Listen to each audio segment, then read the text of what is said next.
Okay, you know how every year they announce those Nobel Prize winners? Uh, Like all those scientists and writers and people doing amazing things, they get the medals and everything. oh, yeah.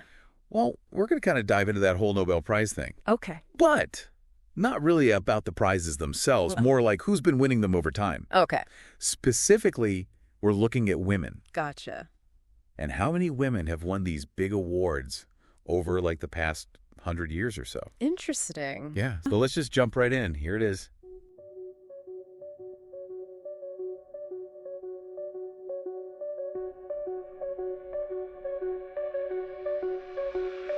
Data on the screen, numbers come alive. Male, female flows where the patterns thrive. Visual charts, public colors unify. Gender decoded, bringing truth to light. Small drum fill.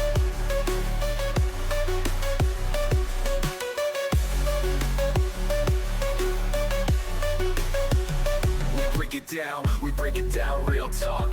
Trends unveiling, facts from every block. Here's your insight, watch the data glide. Gender decoded, let the beats collide.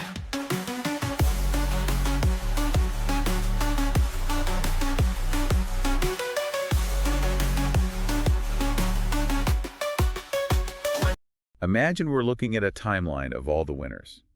From the very first one, way back in 1901, all the way to today. Okay. What do you think jumps out if we filter it by gender? Well, the first thing you'd notice is a pretty stark pattern in those early years. I mean, it's overwhelmingly male, especially when you look at the science categories. Yeah, it's almost like you're looking at this sea of faces, and they're all, well, not very diverse, to put it mildly. But why was that the case? It's really important to consider the historical context here. Back then, women often faced incredible hurdles when it came to higher education, let alone even getting a chance to do groundbreaking research. Right. It wasn't just a lack of encouragement. Sometimes it was outright barriers preventing them from even entering those spaces. That's a really good point. So it's not just about individual brilliance, but also the opportunities that were available or not available at the time. Yeah. When do we start to see things shift even a little bit? So around the 1930s and into the 50s, we start to see the first female laureates kind of emerge. Okay. Interestingly, literature and peace seem to be the areas where they break through first. That's interesting. Any theories on why those fields might have been easier for women to gain recognition in, at least compared to the hard sciences? Societal perceptions likely played a role, what was considered appropriate work for women back then. Right. Literature and peace efforts might have been seen as aligning more with those traditional roles. That makes sense. It's like these invisible societal forces were shaping the landscape of achievement, even at the highest level. Yeah. But it's still incredible to see those first women breaking through, defying those expectations. Absolutely. Their courage and their contributions really paved the way for others to follow. Okay, so we've got this male-dominated landscape in the early 20th century, with a few incredible women starting to make their mark, particularly in literature and peace. What happens as we move into the latter half of the century? Things start to get even more interesting. From the 60s to the 80s, the presence of female laureates in those two categories becomes even more pronounced. The Peace Prize, especially, really starts to highlight the incredible work that women were doing in humanitarian efforts and social causes. That's powerful. It's like the world was finally starting to wake up to the fact that women were making significant contributions in areas that had for too long been overlooked. Exactly. And in literature, you see this steady stream of just remarkable female authors being recognized. It suggests that, at least in some creative fields, the doors were opening wider for women's voices and perspectives. Now, this is where I got really hooked on the data, the 1990s. Okay. We start to see this new trend emerge, particularly in the sciences. Shared prizes between male and female laureates. What's going on here? This is where it gets really fascinating. It's not just about more women being recognized, it's about how they're being recognized. Right. These shared prizes point toward a shift in the scientific culture itself, a move towards collaboration, and a recognition that groundbreaking work often comes from teams, not just individuals. So it's not just a single woman breaking through. It's women being integral parts of these incredible research teams that are pushing the boundaries of knowledge. Precisely. And that's a significant shift. It suggests a growing awareness that diverse teams with different perspectives and approaches are often the key to solving those complex scientific challenges. Okay, you mentioned that these shared prizes are particularly evident in certain scientific fields. Yeah. Any specific examples that come to mind? Absolutely. The 2009 Nobel Prize in Chemistry is a great example. Okay. It was awarded jointly to Ada Yonath, Venkatraman Ramakrishnan, and Thomas A. Stites for their groundbreaking work on the structure and function of the ribosome, which is essential for protein synthesis in all living organisms. Wow. So Dr. Yonath's contributions were absolutely crucial to unlocking the secrets of this fundamental building block of life. And it wasn't just about her individual brilliance. It was about her being part of this collaborative team that brought together different expertise to achieve something truly remarkable. That's inspiring. What happens as we move past the 2000 mark? We see even more of an increase in female laureates across multiple categories. Okay. It's like crossing a threshold. And it aligns with those broader societal shifts we talked about earlier. Right. The rise of gender equality movements, increased access to higher education for women, and a greater focus on promoting diversity in academia and scientific research. It's like all these forces are coming together to create real measurable change, even at the highest levels of achievement. But are there still areas where we see that gender gap persisting? Even with all this progress, some fields still lag behind. Take economics, for example. Okay. It was introduced later in 1969, and it initially mirrored that male dominance we saw in the early days of the other science prizes. So even though it's a newer category, it still seems to be struggling to catch up with the changing landscape of gender representation. Why do you think that is? There are likely several factors at play. Systemic biases within the field itself could be a contributing factor. Are there enough female mentors to guide and support aspiring female economists? Are research priorities skewed towards topics that have traditionally been dominated by men? Right. These are important questions to consider. It's a reminder that progress isn't always linear. Even when we see these positive trends, there are still pockets of resistance, areas where we need to keep pushing for change.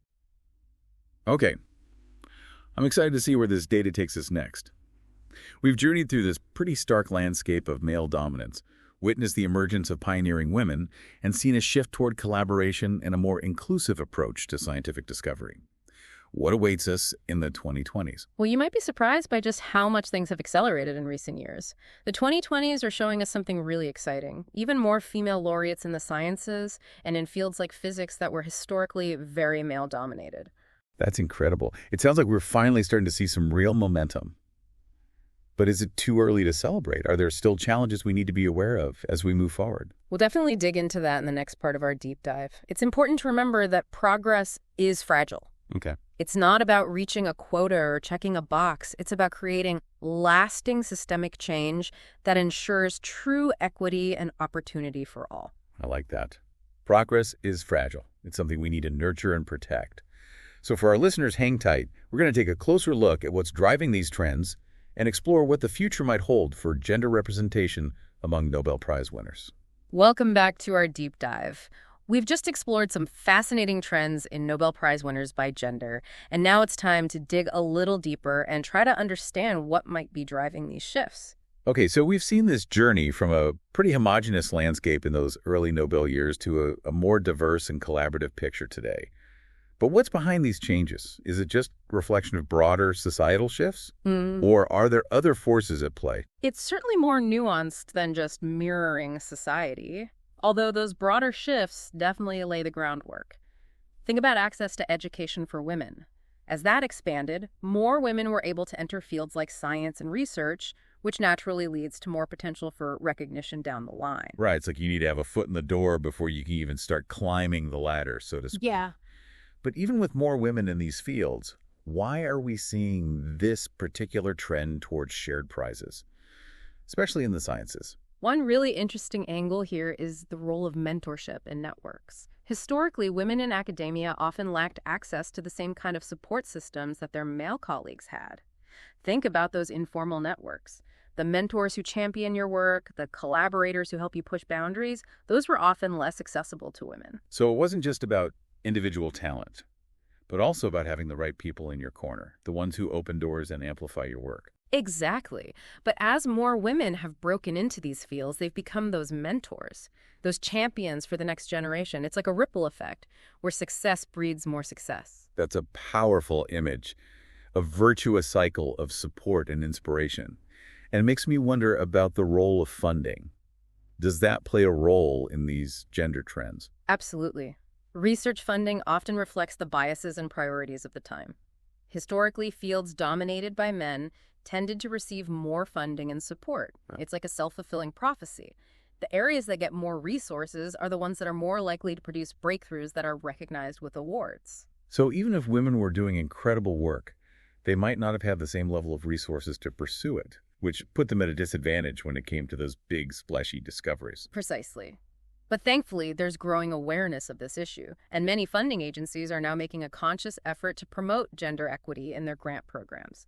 They're recognizing that talent is everywhere and that we need to create a level playing field if we want to see the full potential of scientific discovery. It's like they're finally realizing that investing in diverse minds leads to a richer landscape of ideas and innovations. Okay, we've talked about societal shifts, mentorship, and funding. What about those less tangible factors, like societal perceptions and expectations? How do you think those influence who gets recognized with a Nobel Prize? Remember, the Nobel Prizes are ultimately decided by committees of people, and these committees, even with the best intentions, are still products of their time. Their views on what constitutes worthy work, what defines genius, are shaped by the cultural norms and stereotypes that exist in the world around them. So even if those committees are striving for objectivity, they're still influenced by those unconscious biases, those ingrained ideas about what a Nobel Prize-winning scientist should look like. It's a complex issue, Yeah. but it's definitely something to consider. Think about it this way. In those early years, when the sciences were heavily male-dominated, was it harder for a woman's work to be seen as truly groundbreaking simply because it didn't fit the prevailing image of a scientific genius? That's a really thought-provoking question. It's like those expectations create an invisible barrier that women have to overcome, not just in terms of doing the work, but also in terms of how that work is perceived. Exactly. And it's not just about those external perceptions. Think about the internal pressures women might face, the societal messaging that told them that science wasn't for them, or that they should focus on more feminine pursuits.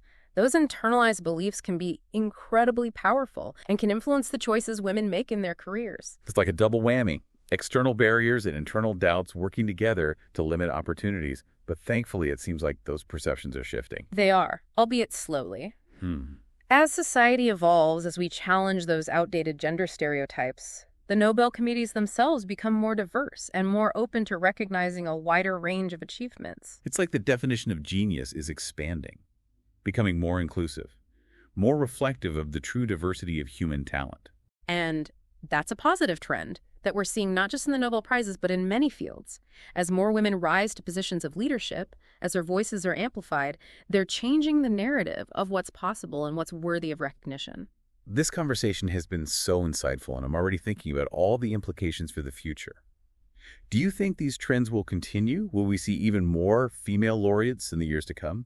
I definitely think so. As long as we continue to dismantle those systemic barriers, challenge those unconscious biases, create opportunities and support networks, I believe we'll see a Nobel Prize landscape that is truly reflective of the incredible talent and potential that exists in women around the world. And I think that's something worth driving for. I couldn't agree more. It's not about quotas or tokenism. It's about creating a world where everyone, regardless of gender, has the opportunity to pursue their passions, contribute their brilliance, and be recognized for their achievements. Exactly. And in that world, the Nobel Prize wouldn't just be a symbol of individual achievement, but a reflection of our collective progress toward a more equitable and just society.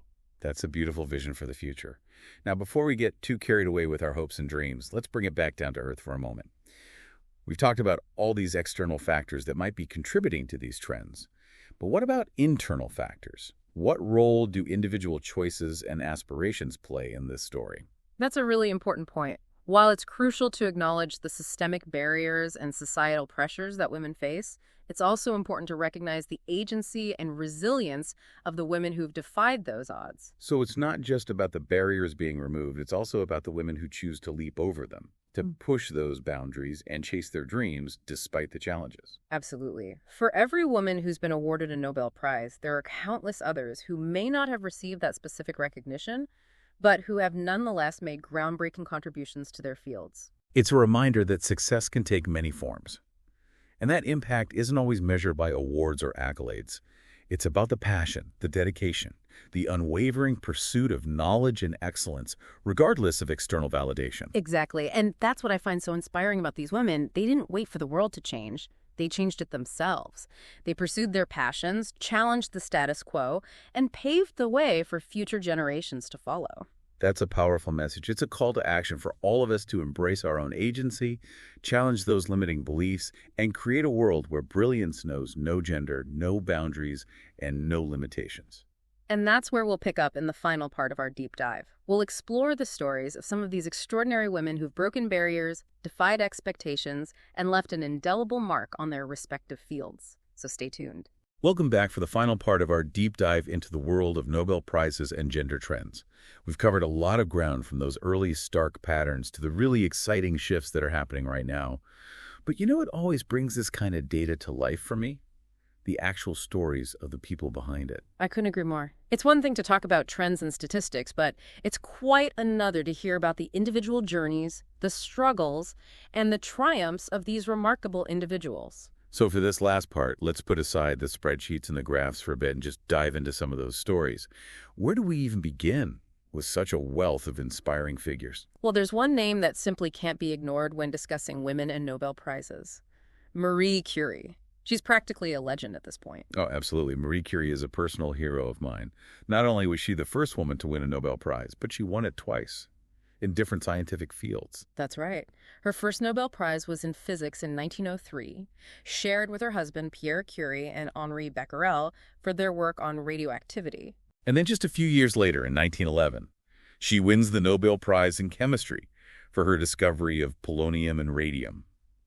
It's mind-boggling to think about how groundbreaking her work was, especially in a time when women in science face so much resistance. Her contributions were absolutely foundational to our understanding of the atom and paved the way for countless advancements in medicine, energy, and other fields. Think about the impact of X-rays in healthcare. Her research played a crucial role in that. It's amazing to think about how her discoveries continue to ripple through time, shaping the world we live in today. And beyond her scientific brilliance, she was a trailblazer for women in academia, proving that they could not only participate in these fields, but excel in them. Speaking of trailblazers, there's another Nobel laureate whose story resonates deeply with people around the world, Malala Yousafzai. Oh, Malala. Her courage and determination are simply awe-inspiring. To be the youngest ever Nobel Prize winner receiving the Peace Prize in 2014 for her advocacy for girls' education. It's a testament to the power of one voice to spark a global movement. Imagine facing threats and violence from the Taliban simply for wanting to go to school and advocating for other girls to have that same right. Malala didn't back down, and her story became a rallying cry for educational equality around the world. She showed us that even in the face of immense danger, one person's voice can ignite a global movement for change. And that's something we need to remember, especially when we feel overwhelmed by the challenges facing the world today. Now let's shift gears a bit and venture into the realm of literature. We can't talk about influential female Nobel laureates without mentioning Toni Morrison. Toni Morrison. Her words have this incredible power to move you, to make you think deeply about the world and our place in it. She received the Nobel Prize in Literature in 1993 for her novels that explored themes of race, identity, and the complexities of the American experience, particularly from the perspective of Black women. Her writing wasn't just beautiful, it was deeply insightful and challenging, forcing readers to confront uncomfortable truths. It's like she gave a voice to those who had been silenced for far too long, weaving stories that resonated with people from all walks of life. And through her words, she sparked important conversations about race, equality, and the need for social justice. She was a master storyteller, and her work continues to inspire and challenge readers today. Okay, we've explored some of the iconic figures from the past, but I'm curious to hear about some of the more recent female Nobel laureates, the women who are shaping the world right now. Well, a duo that comes to mind immediately is Emmanuelle Charpentier and Jennifer A. Doudna, who were jointly awarded the Nobel Prize in Chemistry in 2020. They were recognized for their groundbreaking work on CRISPR-Cas9, a revolutionary gene editing tool. Ah, yes, CRISPR. I remember when that discovery broke, it felt like the future had arrived. Yeah. This technology has the potential to transform so many aspects of our lives, from curing diseases to developing new sustainable agriculture methods. Exactly, and it was a collaboration between these two brilliant women, each bringing their unique expertise to the table, that led to this incredible breakthrough. It's a testament to the power of teamwork and diversity in scientific discovery. It's like they unlocked a whole new toolbox for scientists, opening up possibilities that we could only dream of before. It's both exhilarating and a bit daunting to think about the potential impact of their work. It definitely raises important ethical considerations, but there's no denying that their discovery has ushered in a new era in genetic research. Well, on that note, I think we've covered a lot of ground in this deep dive. We've journeyed through the data, explored potential causes, and celebrated some of the incredible women who have made their mark on Nobel Prize history. And what have we learned from all of this? We've seen that progress is possible even in fields that were once heavily male-dominated. We've seen the power of mentorship, collaboration, and challenging societal norms. And we've seen that the stories behind the data are often the most inspiring and thought-provoking. What I'm taking away from this is a sense of hope, a belief that we can create a future where brilliant minds, regardless of gender, have the opportunity to shine. And as we wrap up, I want to encourage you, our listener, to continue exploring the stories of these and other remarkable women. Delve into their work, their challenges, their triumphs, and let their journeys inspire you to pursue your own passions and contribute to a world where brilliance knows no boundaries. Thanks for joining us. Beautifully said. And on that note, we'll bring this deep dive to a close. Thanks for joining us on this fascinating exploration.